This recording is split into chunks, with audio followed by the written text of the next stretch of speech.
औज़ुबिल्लाहिमिनश्शैतानिर्रजीम बिस्मिल्लाहिर्रहमानिर्रहीम क़ाल रब्बि इश्रह ली सदरी व यस्सिर ली अमरी वहलुल उक़दतम मिन लिसानी यफ़क़हू क़ौली व लैसा लिल इंसानि इल्ला मा सआ। अस्सलामु अलैकुम फ्रेंड्स, उम्मीद करता हूँ कि आप सब लोग खैरियत से होंगे और अपनी अपनी ज़िंदगियों में बहुत सारा एंजॉय कर रहे होंगे। अगेन आप लोगों को मैं अपने इस यूट्यूब चैनल पे वेलकम करता हूँ। अगर आप लोग न्यू हैं तो काइंडली मेरे इस चैनल को सब्सक्राइब करें, लाइक करें और शेयर करें ताकि मेरी आने वाली हर नई वीडियो आप लोगों तक आसानी से पहुँच सके। बेसिकली हम लोग 8वां चैप्टर कर रहे थे और 8वें चैप्टर की बिल्कुल एंडिंग पे हैं और ये हमारे पास 8वें चैप्टर की लास्ट एक्टिविटी है टेस्ट योरसेल्फ 8.3।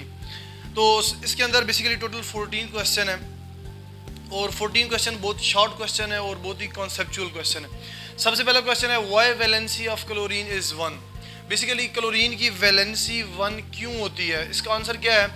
आंसर देखते हैं। Chlorine have 7 electrons in its valence shell. It requires just 1 electron to complete its valence shell and wants stability, so its valency is 1। Basically chlorine के valence shell में total 7 electron होते हैं और chlorine को अपना octet complete करने के लिए 1 इलेक्ट्रॉन और चाहिए होता है। अब कह सकते हैं अपना ऑक्टेट कंप्लीट करने के लिए या नोबल गैसेस की इलेक्ट्रॉनिक कन्फिगरेशन अटेन करने के लिए या स्टेबल होने के लिए। आपको पता है कि कोई भी एटम तभी स्टेबल होता है जब उसके वैलेंस शेल में 8 इलेक्ट्रॉन या उसका ऑक्टेट पूरा हो जाता है। ऑक्टेट बोलते हैं 8 इलेक्ट्रॉन्स को। तो क्लोरीन को बेसिकली अपना ऑक्टेट पूरा करना है, तो ऑक्टेट पूरा करने के लिए उसे 1 इलेक्ट्रॉन चाहिए क्योंकि 7 इलेक्ट्रॉन ऑलरेडी उसके वैलेंस शेल में हैं। तो वो 1 इलेक्ट्रॉन गेन करके अपने आप को क्या कर लेता है, स्टेबल कर लेता है। तो इस वजह से उसकी वैलेंसी क्या है, 1 है, यानी कि वो 1 इलेक्ट्रॉन गेन करता है। सेकंड क्वेश्चन है which factor controls the non metallic character of the element. कौन से ऐसे फैक्टर हैं जो कि एलिमेंट्स के जो नॉन मेटेलिक कैरेक्टर है उसको कंट्रोल करते हैं। बेसिकली हम ट्रेंड्स देखते हैं ग्रुप के अंदर और पीरियड्स के अंदर। तो यहाँ पे बेसिकली हम पीरियड्स के अंदर देखेंगे कि पीरियड्स के अंदर नॉन मेटेलिक कैरेक्टर अब जब लेफ़्ट टू राइट मूव करते हैं तो नॉन मेटेलिक कैरेक्टर इंक्रीज होता है। वो नॉन मेटेलिक कैरेक्टर इंक्रीज क्यों होता है, उसकी वजह ये है कि जैसे जैसे आप लेफ़्ट टू राइट एक पीरियड के अंदर मूव करते हैं तो जो एटम की साइजेस होते हैं वो कम होते जाते हैं। क्यों कम होते हैं, बेसिकली क्योंकि उनके जो न्यूक्लियर चार्जेस होते हैं वो बढ़ते जाते हैं, या आप कह सकते हैं कि जो न्यूक्लियस है वो न्यूक्लियस उनका बड़ा होता जाता है, या अब न्यूक्लियस की जो अट्रैक्शन है इलेक्ट्रॉन्स की तरफ वो क्या होती जाती है, बढ़ती जाती है, जिसकी वजह से एटम के साइजेस क्या होते जाते हैं, कम होते जाते हैं। आंसर क्या है, the tendency of gaining electrons increases across the period from left to right due to increase in nuclear charge and decrease in atomic size. जैसे जैसे आप पीरियड के अंदर लेफ़्ट टू राइट मूव करते हैं तो क्या होता है कि न्यूक्लियर चार्ज बढ़ता है, इंक्रीज होता है, and decrease in atomic size, जिसकी वजह से एटम का साइज जो होता है वो कम होता जाता है, डिक्रीज होता जाता है। This factor controls the non metallic character in a period. और ये वाला जो फैक्टर है आप कह सकते हैं कि एक पीरियड के अंदर नॉन मेटेलिक कैरेक्टर को कंट्रोल करता है।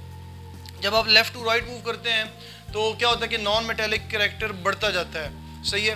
अगर आप दूसरे पीरियड की एग्जांपल लें, लिथियम, यानी कि पहला उसका जो मेंबर है वो लिथियम है और जो एंड वाला उसका मेंबर है आप कह सकते हैं उसके बेसिकली क्या आता है, हमारे पास फ्लोरीन आता है। फ्लोरीन के बाद हमारे पास जो है ना नियॉन आता है। तो आप कह सकते हैं कि जो फ्लोरीन है वो सबसे हाईएस्ट इलेक्ट्रोनेगेटिव एटम है और उसके अंदर नॉन मेटालिक कैरेक्टर क्या है, सबसे ज़्यादा है। अगर आप लिथियम से स्टार्ट करें, यानी कि दूसरे पीरियड के स्टार्टअप लें तो लिथियम जो है बेसिकली वो क्या है, इलेक्ट्रो पॉजिटिव के अंदर आता है, या उसका जो अंदर जो नॉन मेटेलिक कैरेक्टर है वो बहुत कम है, नॉन मेटेलिक कैरेक्टर।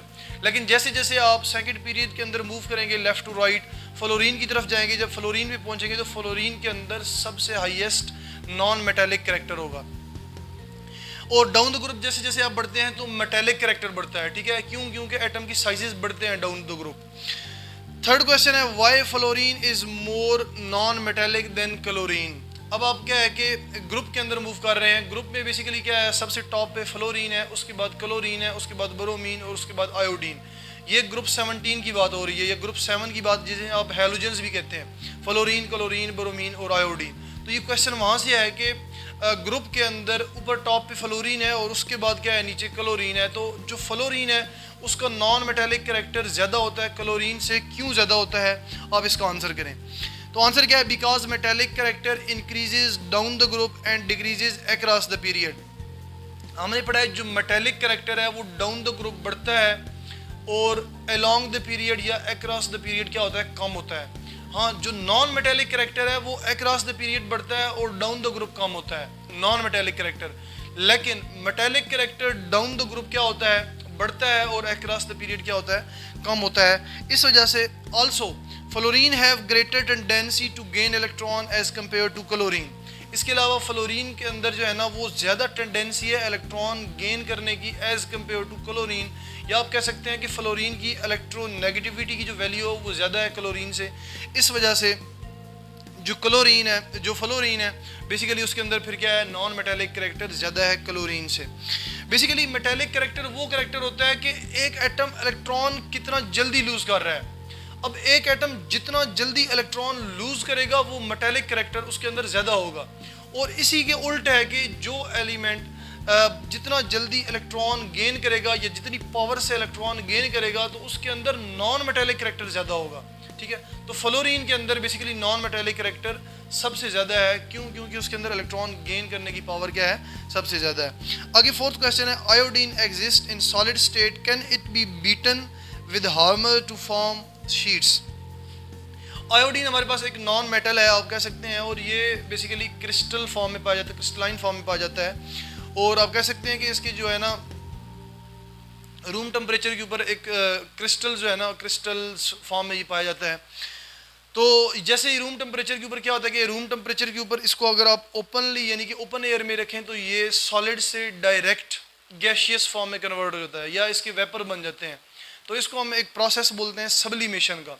ये आप हायर लेवल पे जाके पढ़ेंगे एफएससी लेवल पे कि सब्लिमेशन का क्या मतलब होता है। बेसिकली सब्लिमेशन का मतलब होता है कि जब भी कोई भी चीज़ वो अपनी सॉलिड स्टेट में हो, ठीक है, अगर आप उसे हीट करें या वो खुद ब खुद क्या हो कि सॉलिड फॉर्म से डायरेक्ट गैशियस फॉर्म में कन्वर्ट हो जाए, लिक्विड में कन्वर्ट हुए बगैर, ठीक है, लिक्विड में जाने के बगैर वो डायरेक्ट किस में कन्वर्ट हो जाए, वेपर फॉर्म में कन्वर्ट हो जाए या गैशियस फॉर्म में कन्वर्ट हो जाए वो सॉलिड, तो इस प्रोसेस को हम सब्लिमेशन कहते हैं। तो आयोडीन बेसिकली क्या होता है, ये रूम टेम्परेचर पे सब्लिमाइज होता है, यानी कि डायरेक्ट सॉलिड फॉर्म से ये वेपर फॉर्म में कन्वर्ट हो जाता है।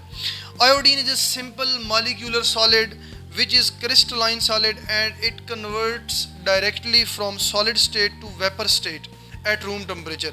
ये एक सिंपल मॉलिक्यूलर सॉलिड है। अब कह सकते हैं कि जैसे आप इसको रूम टेम्परेचर पे रखते हैं तो ये सॉलिड फॉर्म से डायरेक्ट गैशियस फॉर्म में कन्वर्ट हो जाता है। जब ये गैशियस फॉर्म में डायरेक्ट कन्वर्ट हो जाता है तो जाहिर है फिर हम इसे किसी जो है ना हैमर से इसे बीट तो नहीं कर सकते या इसको शीट्स के अंदर ड्रॉन तो नहीं कर सकते, ठीक है ना। तो इस वजह से so it can not be hammered into sheets like metals. Metal की तरह इसको हम हैमर नहीं कर सकते, इसके ऊपर फोर्स नहीं लगा सकते। आगे फिफ्थ क्वेश्चन है, can liquid and gases be brittle. क्या लिक्विड और गैसेज होती हैं वो ब्रिटल हो सकते हैं। ब्रिटल का मतलब होता है कि किसी भी सॉलिड को तोड़ना, ठीक, कोई भी सॉलिड को जब आप तोड़ते हैं, किसी भी सॉलिड को तोड़ते हैं तो बेसिकली उसके अंदर ये जो प्रॉपर्टी है टूटने वाली, इसको ब्रिटलनेस कहते हैं, ठीक है। जबकि गैसेज और लिक्विड इनको तो हम नहीं तोड़ सकते, जाहिर है एक सॉलिड चीज़ को ही तोड़ सकते हैं। तो इस तरह लिक्विड और गैसेज जो है ना ये ब्रिटल नहीं हो सकते। No liquid and gases can not show the brittleness property like solids. आगे सिक्स क्वेश्चन है, why the oxygen is called non metal. Oxygen को नॉन मेटल क्यों बोलते हैं। तो बेसिकली नॉन मेटल का मतलब क्या होता है कि ऐसा एलिमेंट जो इलेक्ट्रॉन गेन करे, जिसके वैलेंस शेल में इतने इलेक्ट्रॉन हो, 5 इलेक्ट्रॉन हो, 6 इलेक्ट्रॉन हो, 7 इलेक्ट्रॉन हो। अगर उसके वैलेंस शेल में 5 इलेक्ट्रॉन है तो वो 3 गेन करके अपने 8 पूरे करेगा। अगर उसके वैलेंस शेल में 6 इलेक्ट्रॉन है तो वो 2 गेन करके अपने 8 पूरे करेगा। और अगर उसके वैलेंस शेल में 7 इलेक्ट्रॉन है तो वो 1 गेन करके अपने 8 पूरे करेगा। तो बेसिकली जो ऑक्सीजन है, ऑक्सीजन के वैलेंस शेल में 6 इलेक्ट्रॉन होते हैं, तो ये 2 इलेक्ट्रॉन गेन करके अपने 8 पूरे करता है। तो कोई भी एलिमेंट जो इलेक्ट्रॉन गेन करता है बेसिकली नॉन मेटल कहलाता है। तो ऑक्सीजन इलेक्ट्रॉन 2 इलेक्ट्रॉन गेन करता है। Oxygen has 6 electron in its valence shell. It have tendency to gain 2 electrons to complete its valence shell, due to which oxygen is a non-metal। इस वजह से oxygen को हम नॉन मेटल कहते हैं। आगे सातवां क्वेश्चन है, name 2 non metal which are both brittle and non ductile. 2 ऐसे एलिमेंट के नाम बताएं या नॉन मेटल के नाम बताएं। बेसिकली नॉन मेटल का उन्होंने बोला है कि 2 ऐसे नॉन मेटल का नाम बताएं जो ब्रिटल हों और वो नॉन डक्टाइल हों। ब्रिटल मतलब कि यानी कि वो सॉलिड फॉर्म में उनको तोड़ा जा सके, सही है, वो सॉलिड फॉर्म में होंगे तभी ब्रिटल होंगे ना। तो उसके बाद जो नॉन डक्टाइल है, डक्टाइल का मतलब होता है कि उनको हम उनको वायर के अंदर ड्रॉन कर सकें, लाइक मेटल्स। मेटल जो होते हैं बेसिकली वो क्या होते हैं, डक्टाइल होते हैं, उनको हम यानी कि फोर्स लगा के वायर्स के अंदर ड्रॉन कर सकते हैं। तो यहाँ पे उन्होंने बोला नॉन डक्टाइल हो, यानी कि उनको वायर्स के अंदर ड्रॉन ना किया जा सके। तो कौन से 2 ऐसे एलिमेंट हैं या नॉन मेटल हैं, एक सल्फर और दूसरा phosphorus. Sulphur and phosphorus are both brittle and non ductile. Sulphur और फास्फोरस, ये दोनों जो है ना, अगर प्योर सल्फर लें और प्योर फास्फोरस लें एलिमेंटल फॉर्म में, तो ये दोनों क्या होते हैं, सॉलिड होते हैं, ठीक है। और ये दोनों क्या होते हैं, ब्रिटल। जब सॉलिड होते हैं तो जाहिर है फिर क्या होंगे, ब्रिटल भी होंगे, यानी कि इनको हम तोड़ भी सकेंगे। लेकिन क्या है, ये नॉन डक्टाइल है, इनको वायर्स के अंदर हम ड्रॉन नहीं कर सकते। आगे 8वां क्वेश्चन है, name the most abundant non metal in earth crust. Earth crust यानी कि ये जो सॉलिड ज़मीन बनी हुई है, ये जो मिट्टी है सारी, ठीक है, पानी के अलावा ये जो मिट्टी है या अर्थ क्रस्ट बनी हुई है, जिसे हम अर्थ क्रस्ट बोलते हैं, ये बेसिकली इसके अंदर सबसे ज़्यादा अबंडेंट नॉन मेटल कौन सा है, मेटल नहीं, नॉन मेटल। तो नॉन मेटल इसके अंदर कौन सा है, फिर ऑक्सीजन है। उसके बाद 9वां क्वेश्चन है, give the non metallic trend in halogens. Halogens के अंदर नॉन मेटेलिक ट्रेंड को जो है ना आप एक्सप्लेन करें। तो बेसिकली हैलोजेंस जितने भी हैं वो सारे नॉन मेटल हैं, ठीक है, उनके अंदर कोई भी मेटल नहीं है। तो ट्रेंड हम देखते हैं कि डाउन द ग्रुप क्या होता है। Non metallic trend in halogens decreases down the group. Fluorine have greatest, ये ग्रेटेस्ट लिखा हुआ है यहाँ पे, greatest non-metallic character while iodine have least non-metallic character among halogens। halogens के अंदर बेसिकली सारे क्या हैं, वो जितने भी halogens में एलिमेंट इन्वॉल्व हैं वो सारे नॉन मेटल हैं। सबसे पहली बात तो ये है। उसके बाद डाउन द ग्रुप जैसे जैसे आप जाएंगे नॉन मेटेलिक कैरेक्टर क्या होता है, कम होता है, मेटेलिक कैरेक्टर बढ़ता है डाउन द ग्रुप, ठीक है। तो non metallic character down the group कम होगा। फ्लोरीन जो है वो हाईएस्ट क्या होगी, नॉन मेटेलिक कैरेक्टर बियर करेगी, यानी कि उसके अंदर हाईएस्ट नॉन मेटेलिक कैरेक्टर होगा। और जो आयोडीन है उसके अंदर लीस्ट नॉन मेटेलिक कैरेक्टर होगा, ठीक है। आगे 10th क्वेश्चन है, why do the non metals accept electrons readily. जो नॉन मेटल होते हैं वो इलेक्ट्रॉन जल्दी एक्सेप्ट क्यों कर लेते हैं, उसका क्या रीज़न है। तो आंसर क्या है, as the non metals have incomplete their valence shell they may require 1, 2 or 3 electrons to complete their octet and wants to get stability so they readily accept electrons। मैंने आपको अभी कुछ देर पहले बताया कि जो नॉन मेटल होते हैं वो इलेक्ट्रॉन गेन करते हैं। नॉन मेटल की यही पहचान है कि वो इलेक्ट्रॉन गेन करता है, और मेटल की क्या पहचान है कि वो इलेक्ट्रॉन लूज करता है। तो नॉन मेटल इलेक्ट्रॉन गेन कितने करते हैं, या 1 इलेक्ट्रॉन गेन करते हैं, या 2 इलेक्ट्रॉन, या 3 इलेक्ट्रॉन गेन करते हैं, ठीक है। 3 इलेक्ट्रॉन कब गेन करेंगे, जब उनके वैलेंस शेल में 5 इलेक्ट्रॉन होंगे। 5 + 3 यानी कि 8 उनका ऑक्टेट कंप्लीट हो जाएगा। इस तरह 2 इलेक्ट्रॉन कौन से नॉन मेटल गेन करेंगे, जिनके वैलेंस शेल में 6 इलेक्ट्रॉन होंगे लाइक ऑक्सीजन। तो ये 2 और गेन करके 8 यानी कि उनके ऑक्टेट कंप्लीट हो जाएगा। इस तरह 1 इलेक्ट्रॉन कौन से नॉन मेटल गेन करेंगे, जिनके वैलेंस शेल में 7 इलेक्ट्रॉन होंगे। तो वो 7 इलेक्ट्रॉन ऑलरेडी होंगे, तो 1 इलेक्ट्रॉन गेन करके या 1 इलेक्ट्रॉन गेन करके उनके टोटल जो है ना वो 8 इलेक्ट्रॉन हो जाएंगे और उनका ऑक्टेट कंप्लीट हो जाएगा। तो इस तरह जो नॉन मेटल हैं बेसिकली वो इलेक्ट्रॉन रेडिली एक्सेप्ट कर लेते हैं। तो नेक्स्ट चलते हैं, हमारे पास 11 क्वेश्चन है उसकी तरफ। नेक्स्ट हमारे पास 11 क्वेश्चन है, why non metals do not react with dilute acid while metals do react. कि जो नॉन मेटल्स होते हैं वो डाइल्यूट एसिड के साथ रिएक्शन नहीं करते, जबकि जो मेटल्स हैं बेसिकली वो डाइल्यूट एसिड के साथ रिएक्शन करते हैं। ऐसा क्यों होता है, इसके पीछे क्या केमिस्ट्री है, क्या रीज़न है। तो आंसर देखते हैं, as non metals have tendency to accept electron. जो नॉन मेटल होते हैं उनके अंदर ये टेंडेंसी होती है कि वो इलेक्ट्रॉन एक्सेप्ट करते हैं। अब जाहिर है तभी इलेक्ट्रॉन एक्सेप्ट करेंगे जब कोई दूसरा सब्सटेंस जो उनके साथ रिएक्शन कर रहा है वो इलेक्ट्रॉन लूज करेगा। जब वो इलेक्ट्रॉन लूज करेगा तो तभी ये इलेक्ट्रॉन एक्सेप्ट करेंगे ना। अगर दूसरा इलेक्ट्रॉन लूज ही नहीं कर रहा तो ये इलेक्ट्रॉन कैसे एक्सेप्ट करेंगे।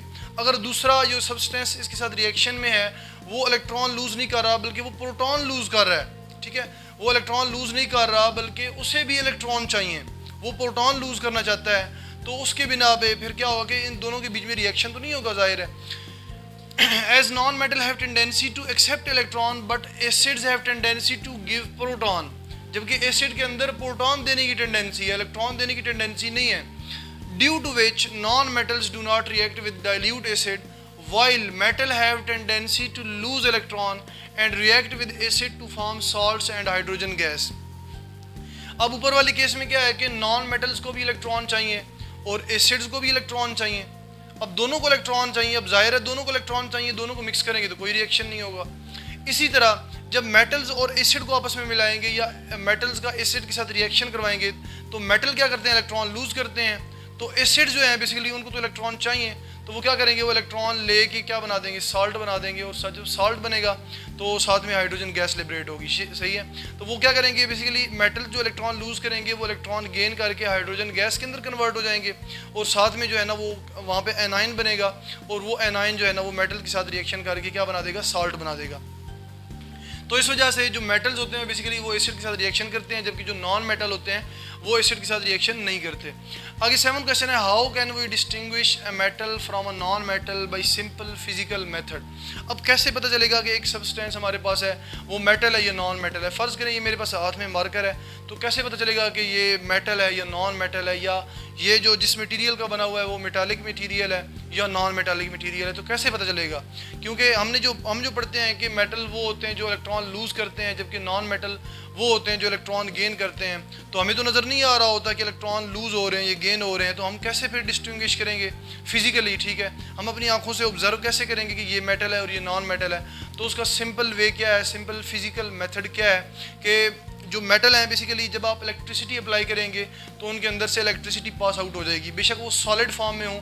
जो कोई भी मेटल चाहे वो सॉलिड फॉर्म में होगा या पाउडर फॉर्म में होगा तो उसके अंदर से इलेक्ट्रिसिटी कंडक्ट होगी। सही है, लाइक आप ले लें लोहा ले लें या सोना या कोई भी और इस तरह का, मैं सोना जो है ना उसके अंदर से इतनी इलेक्ट्रिसिटी कंडक्ट नहीं होगी क्योंकि वो नोबल मेटल है। इसके अलावा कोई और आप ले लें, कॉपर ले लें या एल्यूमिनियम ले लें, इस तरह के आप मेटल ले लें, तो क्या है जैसे आप इलेक्ट्रिसिटी अप्लाई करेंगे तो उनके अंदर से करंट पास होगा। जबकि जो नॉन मेटल हैं बेसिकली उनके अंदर जब आप उनके ऊपर इलेक्ट्रिसिटी अप्लाई करेंगे तो उनके अंदर से करंट पास नहीं होगा। तो करंट और हीट, ठीक है, तो अगर ये दोनों कंडक्ट होते हैं एक मटेरियल के अंदर से तो समझ लें कि वो क्या है, मेटल है। और जिस मटेरियल के अंदर से करंट और हीट कंडक्ट नहीं होते या उनमें से पास नहीं होते तो वो बेसिकली क्या है, नॉन मेटल है।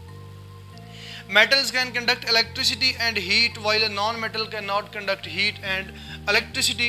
On the basis of this simple physical method, a metal can be distinguished from non-metal. इस तरह एक मेटल को नॉन मेटल से आप डिफर कर सकते हैं या डिस्टिंग्विश कर सकते हैं। आगे 13वां क्वेश्चन है, how can we distinguish a substance is metal और non metal with the help of an acid. एक एसिड की प्रेजेंस में या एक एसिड को रिएक्शन करवा के किसी सब्सटेंस के साथ आप कैसे पता लगा सकते हैं कि वो सब्सटेंस मेटल है या नॉन मेटल है। तो ये ऑलरेडी हम डिस्कस कर चुके हैं कि जो मेटल्स होते हैं बेसिकली वो एसिड के साथ रिएक्शन करेंगे, वो एसिड के साथ रिएक्शन करके हाइड्रोजन गैस लिबरेट करेंगे और साथ में सॉल्ट बनाएंगे।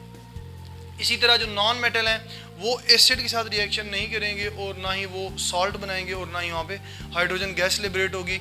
इसके पीछे क्या रीज़न है ये हम ऑलरेडी जो 11वां क्वेश्चन है इसके अंदर डिस्कस कर चुके हैं। Metals react with acid to form salt and liberate hydrogen gas while non metal doesn't react with acid to form salt and hydrogen gas.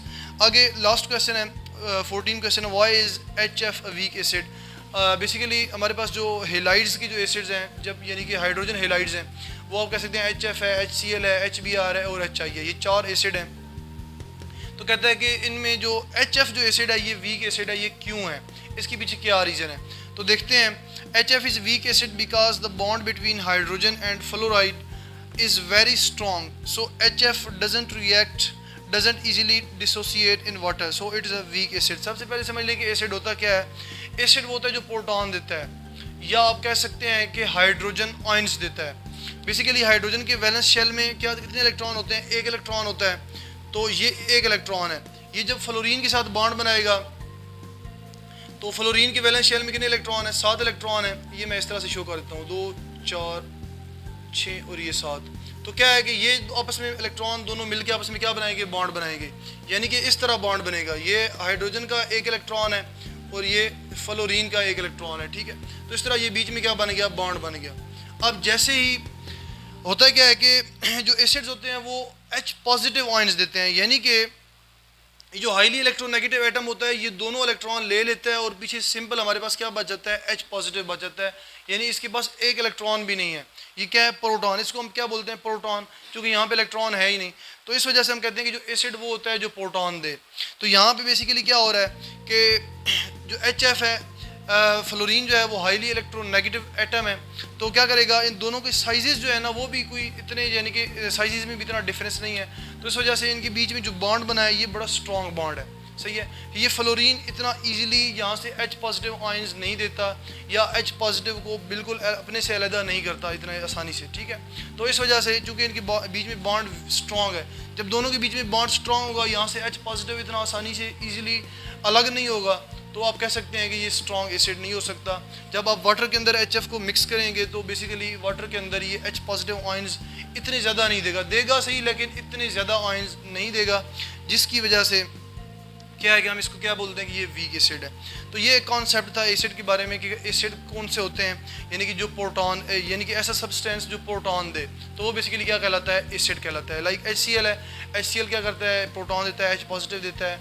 इसी तरह H2SO4 है, सल्फ्यूरिक एसिड है, वो भी क्या है, प्रोटॉन देता है, तो वो हम क्या बोलते हैं, एसिड बोलते हैं। तो HF वीक एसिड क्यों है, क्योंकि हाइड्रोजन और फ्लोरीन के बीच में जो बॉन्ड है वो बड़ा स्ट्रॉन्ग बॉन्ड है। क्यों, क्योंकि दोनों की जो साइजेज़ हैं वो कोई इतने ज़्यादा डिफरेंट साइजेज़ नहीं है, या आप ऐसे नहीं कह सकते कि फ्लोरीन का साइज़ बहुत बड़ा है और हाइड्रोजन का साइज़ बहुत कम है, तो आप ऐसे नहीं कह सकते। इनकी जो साइजेज़ हैं वो तकरीबन इतना ज़्यादा डिफरेंस नहीं है। तो इस वजह से फ्लोरीन हाईली इलेक्ट्रोनेगेटिव भी है, तो इनके बीच में जो बॉन्ड बना हुआ है वो स्ट्रॉन्ग बॉन्ड है। तो फ्लोरीन हाइड्रोजन को अपने साथ जोड़ के रखेगा, हाइड्रोजन को अपने से आसानी से दूर नहीं करेगा, जिसकी वजह से इनके बीच में बॉन्ड स्ट्रॉन्ग हो जाएगा और वो बॉन्ड टूटेगा नहीं, या आप कह सकते हैं कि वहाँ वो बॉन्ड जो हाइड्रोजन है वो डिसोसिएट नहीं होगा वहाँ पे। तो ये हमारे पास क्वेश्चन थे, 14 क्वेश्चन थे और बहुत ही इंपॉर्टेंट क्वेश्चन थे, कॉन्सेप्चुअल क्वेश्चन थे। और यहाँ पे हमारा ये चैप्टर एंड हो जाता है। इंशाल्लाह हम इसके बाद नेक्स्ट लेक्चर में इसकी एक्सरसाइजेस स्टार्ट करेंगे। उम्मीद करता हूँ ये सारी चीज़ें आप लोगों को समझ आ चुकी होंगी। अगर स्टिल किसी का कोई क्वेश्चन हुआ तो कमेंट सेक्शन के अंदर क्वेश्चन करे, मैं उसको इंशाल्लाह रिप्लाई करूँगा। तो इसी के साथ मैं अपना लेक्चर एंड करता हूँ। तभी तक अपना बहुत सारा ख्याल रखिएगा। इसी के साथ ही अल्लाह हाफिज़।